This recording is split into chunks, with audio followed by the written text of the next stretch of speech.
a century of its time, the San Francisco cable car system has become one of the most recognizable symbols of the city. Several generations of citizens and millions of tourists from all over the world have appreciated the convenience of this truly popular form of the transport. In the heavy rains and summer heat, the cable car remained the coolest and most soulful means of transportation. For almost 150 years, the San Francisco cable car system has transported several tens of millions of passengers. However, not everyone reached its destination point. Rumors that people began to disappear in cable cars appeared more than a quarter of a century ago. The details of all the stories were completely different, but one detail appeared in each story: a Powell-Hyde cable car of an unusual black, according to some evidence blood maroon color that appeared at night. But unlike its usual route number 60 of Hyde Street, this one was numbered 66.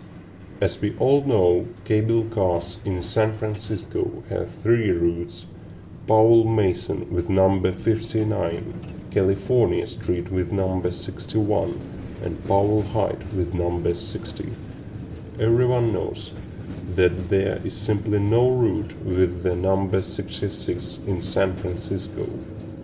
As a rule, a sign to the turntable hung on the side of the cable car.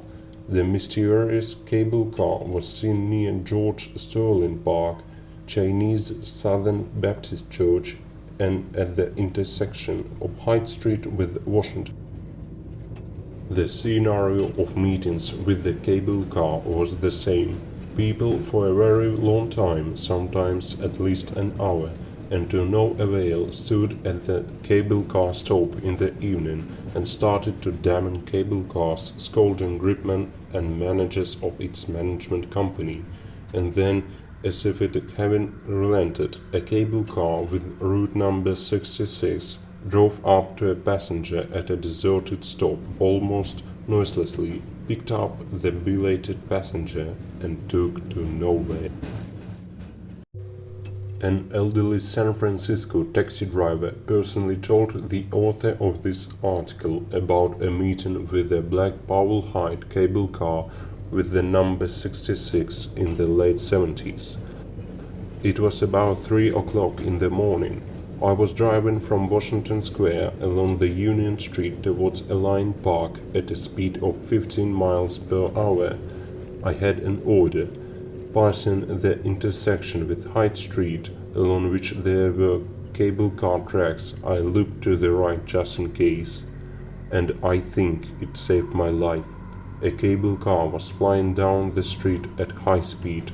I thought cable cars couldn't accelerate to such speed. It was very strange. I saw its headlight and managed to put on the brakes. The collision could not be avoided, but the blow passed on tangent. I scratched his barrel, but he didn't even stop and drove on.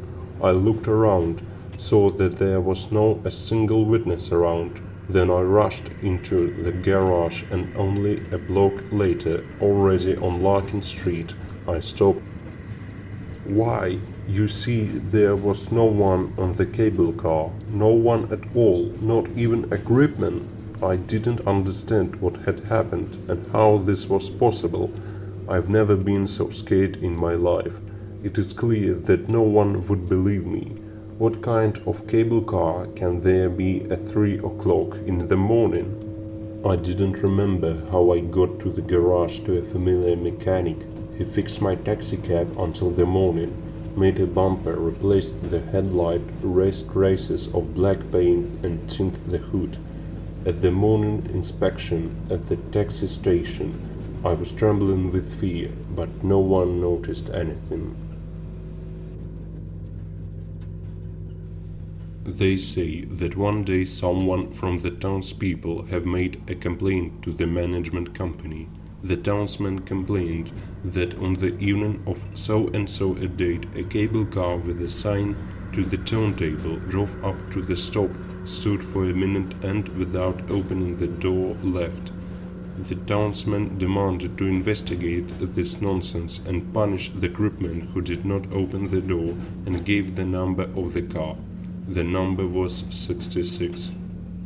The townsman had no idea what he had escaped that evening. The complaint was checked by the management company, and it was investigated that there had never been a cable car with such a number in San Francisco.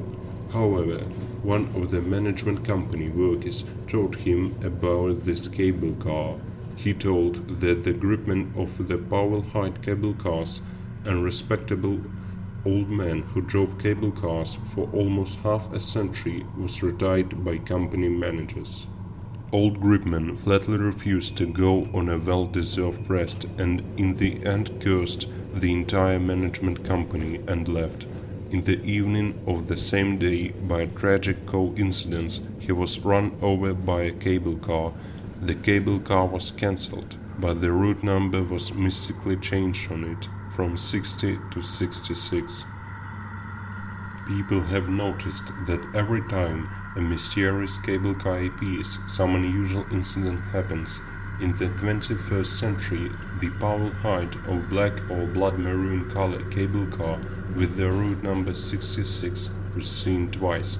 Dozens of citizens noticed a cable car on November 1923 near a Chinese restaurant near California Street.